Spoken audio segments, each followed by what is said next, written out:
Selon l'AGEFIP, fin juin 2011, plus de 273 000 demandeurs d'emploi en situation de handicap étaient à la recherche d'un travail.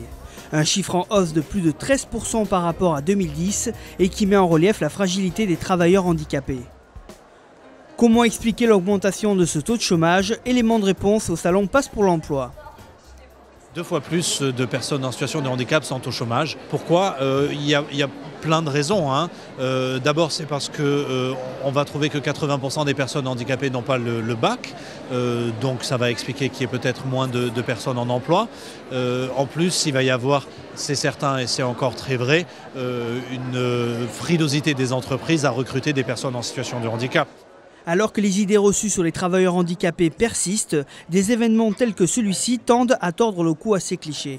Aujourd'hui, contrairement à ce que l'on pourrait croire, le travailleur en situation de handicap est un vrai plus pour l'entreprise. Déjà, ça améliore le présentéisme autour.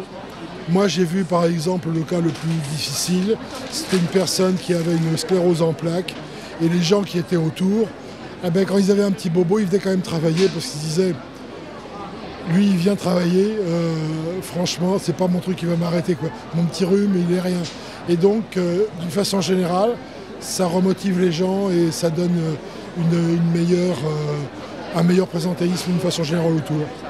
On rencontre beaucoup, en tout cas je parle pour ceux qui sont déjà intégrés, vraiment une réelle motivation, j'allais dire une énergie en fait telle qui fait qu'on a envie de... Le salarié veut toujours faire plus et montrer un petit peu qu'il est au-delà de ses compétences et ça c'est ce qu'on apprécie vraiment. Le handicap est donc bien loin de rimer avec l'incompétence. Et si la présence du travailleur handicapé dans l'entreprise est légitime, est-il réellement considéré comme un salarié comme les autres? À la fois oui et non, je dirais.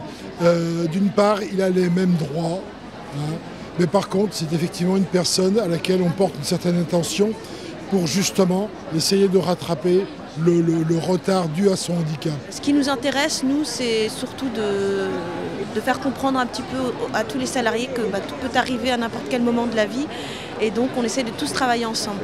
La situation des travailleurs handicapés interpelle, mais du chemin reste à faire. Il paraît donc nécessaire de reconnaître la question des personnes en situation de handicap dans l'entreprise. Il me semble, moi, que la place au handicap dans le débat public actuel n'est pas assez importante.